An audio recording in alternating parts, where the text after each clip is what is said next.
Welcome to Biden Brief. The content of the briefing includes the wild names in the asteroid belt from Elvis to potato. IRS fight against pandemic tax credit scams won't be simple or fast. At least 49 killed in rocket attack in Ukraine's Kharkiv region. U.S. officials bring concerns about migration to Mexico meetings. Biden dog commander ousted from White House after biting reports. The wild names in the asteroid belt from Elvis to potato. Washington Post. Asteroids in the asteroid belt between Mars and Jupiter can be named after a wide variety of objects, including people, fictional characters, and places. The International Astronomical Union governs the naming of asteroids and has specific rules for naming near-Earth asteroids, which are based on mythology. However, the rules for naming asteroids in the asteroid belt are more relaxed, allowing for more creativity. Some examples of named asteroids include those named after the Beatles, Lucy in the Sky with Diamonds, and Yoko Ono. When scientists discover a new asteroid, it receives a permanent number and becomes eligible for a name. Discoverers often choose to honor colleagues or people close to them, resulting in many asteroids with names that are not widely recognized. However, as more and more asteroids are discovered, scientists have become more creative with their naming choices. For example, planetary scientist Carrie Nugent has named asteroids after Dolly Parton, Anita Hill, and Cesar Chavez. The process of naming an asteroid is not official until it is published in the International Astronomical Union's bulletin. The IAU and its Minor Planet Center do not notify individuals who have asteroids named after them, so it is up to the person who proposed the name to inform the honoree. Sometimes, celebrities find out about their asteroid names through media reports or other means. However, it can be difficult to convince someone that an asteroid has been named after them, as it is an unusual and unexpected honor. Overall, the naming of asteroids in the asteroid belt is a creative and sometimes surprising process. It allows scientists and discoverers to honor their colleagues, loved ones, and even famous individuals. With the increasing number of asteroids being discovered, there is room for more creative and diverse names to be added to the list. IRS fight against pandemic tax credit scams won't be simple or fast. Wall Street Journal. The Internal Revenue Service, IRS, is gearing up for a legal battle against promoters of a popular pandemic-era tax credit, as it attempts to recover some of the $230 billion it paid in Employee Retention Credits, ERC, refunds. Tax lawyers are preparing for a number of legal cases, as the IRS tries to claw back the funds. The IRS has hired thousands of new staff and has a large budget, giving it some advantages in its enforcement push. However, there are legal gray areas complicating matters, as eligibility for the credits is not clearly defined. Some lawyers believe that taxpayers will win some cases. The IRS has urged employers to avoid tax credit consulting firms that charge high upfront fees, or a portion of the refunds. The enforcement phase has already begun, with the IRS having started thousands of audits and hundreds of criminal inquiries. However, the IRS does not have the resources to audit all 3.6 million claims filed by employers, so it will have to select which cases to pursue carefully. At least 49 killed in rocket attack in Ukraine's Kharkiv region. CBC. 49 civilians were killed in a rocket strike in eastern Ukraine, with Ukrainian President Volodymyr Zelensky denouncing the attack as a demonstrably brutal Russian crime. The attack occurred as Zelensky attended a summit of European leaders in Spain. Zelensky called for stronger air defense ahead of winter, expressing concerns about potential Russian strikes on power facilities. He also highlighted the focus on joint work for global food security and protection of freedom of navigation in the Black Sea at the summit. In other attacks, 2 civilians were killed in shelling of the city of Kherson, and 1 person died after a Russian strike on the city of Krasnohorivka. U.S. officials bring concerns about migration to Mexico meetings. The Toronto Star. U.S. officials, including Secretary of State Antony Blinken and New York City Mayor Eric Adams, have visited Mexico City to discuss rising migration and shared security issues. Blinken met with his Mexican counterpart, as well as foreign ministers from Panama and Colombia, to discuss migration, among other issues. Adams, on the other hand, is traveling through Latin America to learn about the paths migrants take to the U.S. and to spread awareness about the realities of arriving in New York City. He emphasized the need for a larger global response to the increasing number of migrants, stating that it is not sustainable for New York City to continue receiving such a large influx. The U.S. has been working with Mexico and other countries to address migration, but the numbers have continued to rise, with an expected 500,000 people migrating through the treacherous Darien Gap this year. Biden dog commander ousted from White House after biting reports. Reuters. U.S. President Joe Biden's dog, Commander, has been removed from the White House compound after a series of biting incidents, according to a spokesperson. Commander, a German Shepherd, reportedly bit a Secret Service officer in the 11th known incident. The dog is not currently on the White House campus while the next steps are evaluated. This is the first dog to be removed from the White House, following Major, another German Shepherd, who was sent away after biting incidents. Hyundai adopts Tesla EV charging standard in U.S. from late 2024. Nikkei Asia. Hyundai Motor has announced that it will adopt Tesla's electric vehicle, EV, charging technology in the U.S. and Canada. The move will see Hyundai vehicles in these markets equipped with Tesla's North American Charging Standard, NACS, ports starting in late 2024. This will give Hyundai EV owners access to Tesla's vast network of over 12,000 superchargers in North America. In addition, owners of existing and future Hyundai EVs with the current combined charging system, CCS, will be able to use the Tesla supercharging network from Q1 2025 via an adapter. The decision further establishes Tesla's NACS as the dominant charging standard in North America. Russian strike on village kills 50, Ukrainian officials say, as Zelensky seeks more Western support.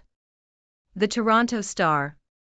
A Russian rocket struck a village cafe and store in eastern Ukraine on Thursday and killed at least 50 civilians in one of the deadliest attacks in months, according to President Volodymyr Zelensky and other top officials in Kyiv. The attack came as Zelensky attended a summit of about 50 European leaders in Spain to drum up support from Ukraine's allies. He denounced the attack in the village of Hroza as a demonstrably brutal Russian crime and a completely deliberate act of terrorism. Biden administration to resume border wall construction in policy reversal. Wall Street Journal.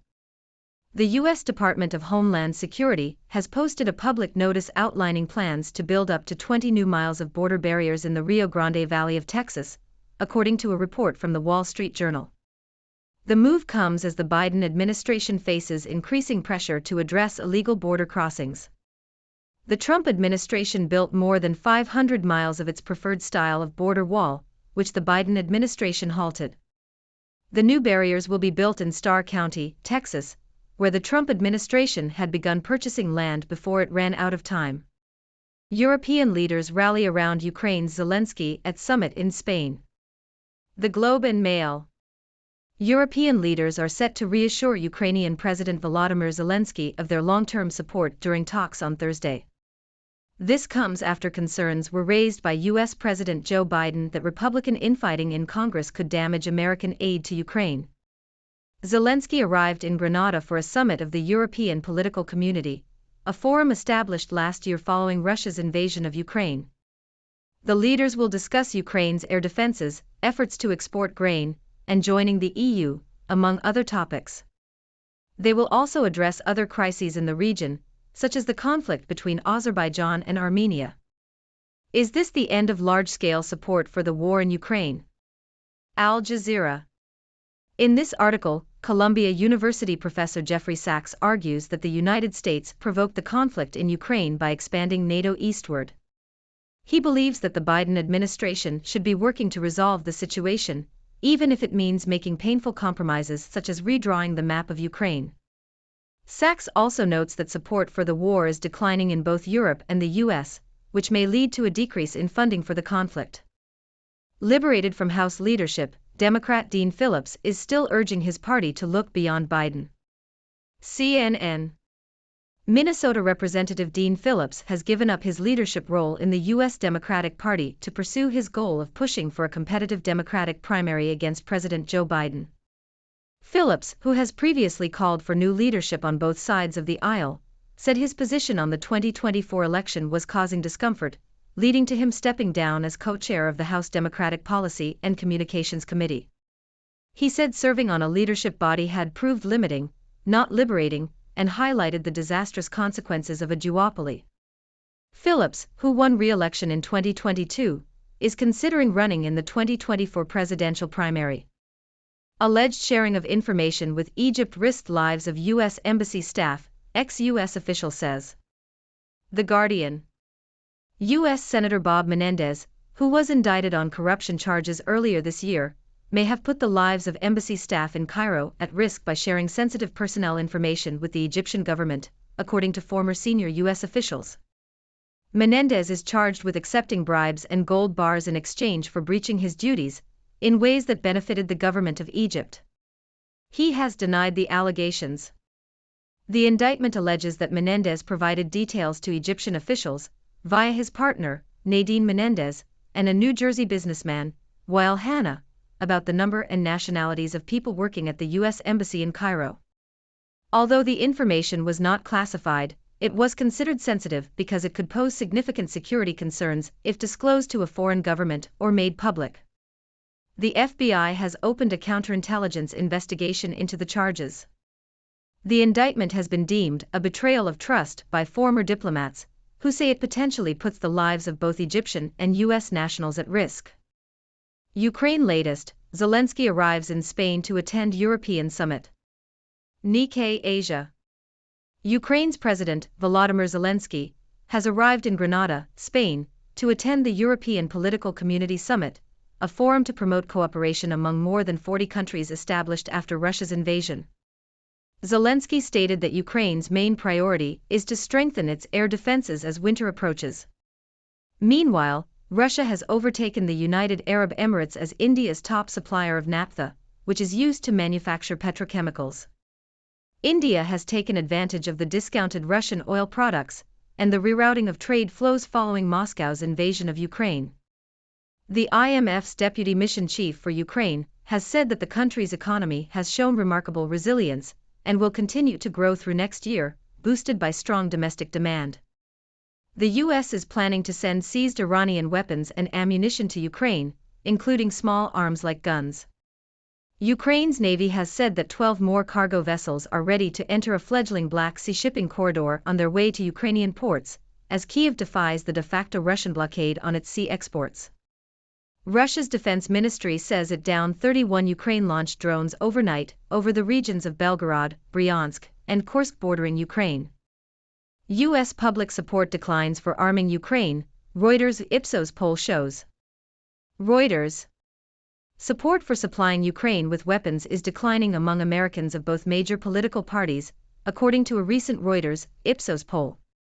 The poll showed that only 41% of respondents agreed with the statement that the U.S. should provide weapons to Ukraine, compared to 35% who disagreed. This is a decrease from May when 46% of Americans supported sending arms to Ukraine. The poll was conducted as U.S. congressional leaders debated President Joe Biden's request for $24 billion in additional funding for Ukraine, of which about $17 billion would be defense aid. Some Republicans, particularly those with ties to former President Donald Trump, oppose the aid. The declining support is having a negative effect on congressional support for additional aid packages, according to experts. McCarthy thought he could harness forces of disruption. Instead, they devoured him. Washington Post. House Republicans voted to oust Representative Kevin McCarthy as House Speaker last Tuesday. McCarthy, the first sitting Speaker in U.S. history to be expelled through the motion to vacate, is one of 4 Republicans who helped launch the populist movement that ultimately led to former President Donald Trump's ascendancy to the White House. The 4 Republicans, who also include former House Speaker John Boehner, former Majority Leader Eric Cantor, and former Speaker Paul Ryan, have all been thrown out of office by Trump-aligned disruptors since then. McCarthy, who was the least substantive and most tactician-like of the 4, lasted the longest. However, 8 Republicans voted to oust him as House Speaker in Tuesday's vote, believing that the party needed a new leader who would be better equipped to fight against the Democrats in Congress. McCarthy's allies blamed his ousting on the incredibly narrow majority of the Republicans in the House, starting the year with 222 Republicans and 213 Democrats. However, the Democrats have had the House majority for around a decade over the last 30 years, and the federal government has never shut down on their watch. The House Republican majority from 1995 through 2006 had just 2 speakers and 1 series of government shutdowns. McCarthy did not make it 9 full months as Speaker, and a shutdown could start in mid-November unless the next GOP Speaker can work in bipartisan talks without the fear of losing the gavel. Fentanyl, illegal migration and guns top agenda as Blinken visits Mexico. New York Times. U.S. officials have warned that the fentanyl being trafficked into the U.S. from Mexico is the deadliest drug threat the country has ever faced, and that it is driving down life expectancy in the U.S. The officials want Mexico to stop the flow of chemicals from China to its ports and to crack down on fentanyl labs. It is hoped that the officials' visit to Mexico will also address the issue of illegal migration. Ukraine's fate is now tied to a tumultuous place, the U.S. Congress. CBC. The future of Ukraine's war effort may be in jeopardy as the U.S. House of Representatives searches for a new leader following the removal of House Speaker Kevin McCarthy. The U.S. is currently the largest donor to Ukraine's self-defense, and there is increasing uncertainty about whether this funding can continue. The next House Speaker may not be as pro-Ukraine as McCarthy, and Republican support for Ukraine is softening. While there are still several ways in which new aid could be delivered, none of them are guaranteed to succeed, and none will happen immediately, meaning that Ukraine will face an anxious period as U.S. funding dries up over the autumn. There is a fear that if the funding is turned off, Ukraine will be guaranteed defeat in the war against Russia. The Pentagon may have several months of funding left for Ukraine, but the situation is complicated by the fact that different programs have different levels of funding. Ukrainians are anxiously awaiting next week's meeting of the House of Representatives to pick a new speaker, as the speaker has significant power in deciding which bills come to the congressional floor for a vote. Poland election turns Germany into punchbag, straining Western alliance. Reuters. Poland's ruling Law and Justice, PiS, party has accused Germany of trying to dictate Polish government policy from Berlin, ahead of Poland's election on October 15. PiS has tapped into mistrust towards Germany, which still runs high among some voters, particularly elderly conservatives who remember the devastation of World War II. The Polish government has called on Germany to pay over €1 trillion, $1.2 trillion, in reparations for the war. The German government has largely ignored the attacks from PiS. However, some German lawmakers believe Berlin could have been more forthcoming in addressing Polish concerns. To Putin's relish, Ukraine's support is crumbling. Telegraph. The West's failure to articulate clear objectives in conflicts, such as the Vietnam War and the withdrawal of forces from Afghanistan, has undermined military efforts and resulted in humiliating defeats, according to U.S. General David Petraeus and British historian Andrew Roberts. The authors argue that politicians and commanders must be clear about their ultimate goals before engaging in military action. The authors highlight the Ukraine war as an example, where President Volodymyr Zelensky has consistently stated his goal of reclaiming all territory occupied by Russian invaders, while Western leaders have been less clear-cut. Kaiser healthcare strike injects nation with another dose of labor tumult. Politico. Around 75,000 Kaiser Permanente employees in 5 U.S. states and Washington, D.C. have gone on strike, demanding higher wages and improved staffing levels. The protest comes amid similar action by the United Auto Workers and striking Hollywood actors, putting strain on the daily operations of the country's healthcare industry. The healthcare industry is already suffering a staffing crisis, which has been worsened by the pandemic.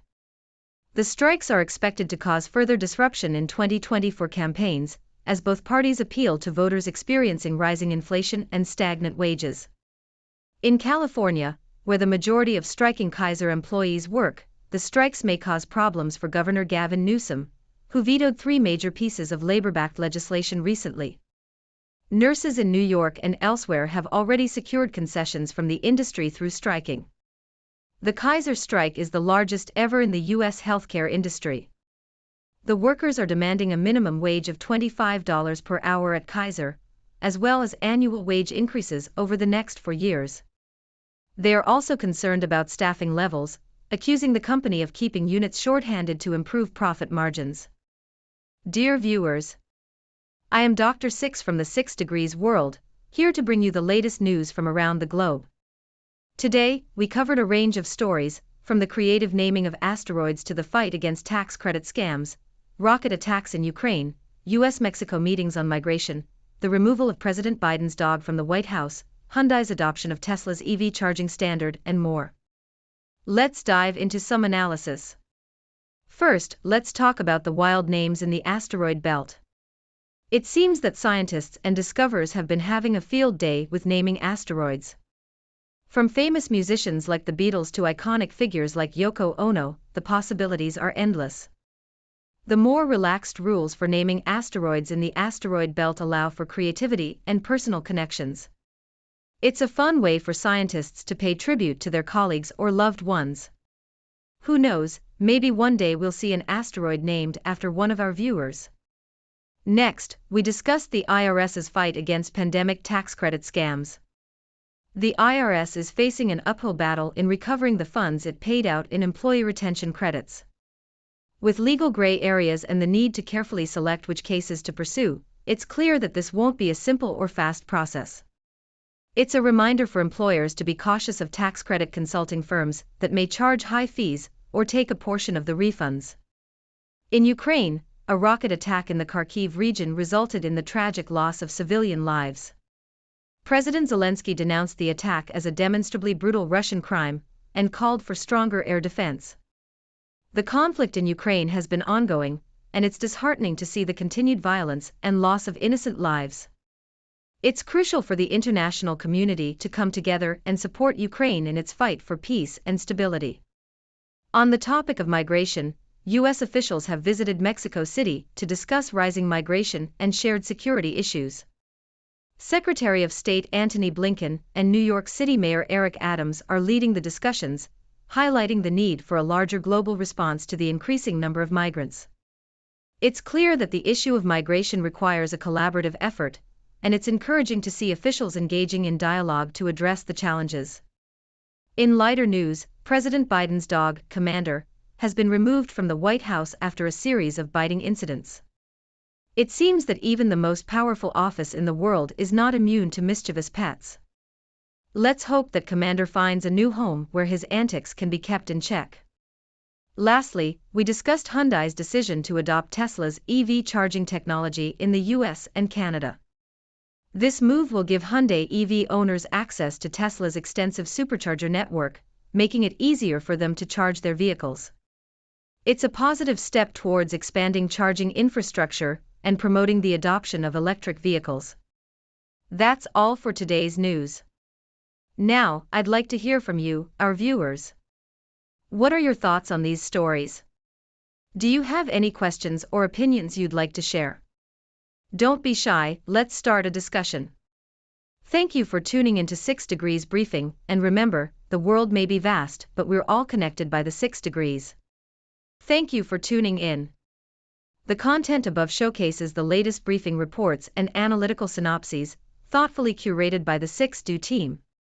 These insights stem from a wide array of reputable media outlets, think tanks, government sources, and specialized experts worldwide. We encourage you to explore these sources for a comprehensive perspective. Keep in mind that while the content may not always align with the official standpoint of 6Do Brief, it's not meant to be taken as absolute directives for decision-making. Comprising seasoned media professionals, learned scholars, and accomplished scientists, the 6Do team embodies a trailblazing, fully independent media entity. To customize 6Do Brief to meet your professional needs, you have the option to subscribe to a diverse array of briefings on our website, 6dobrief.com. Regardless of your location, you can conveniently receive 6Do Brief via email.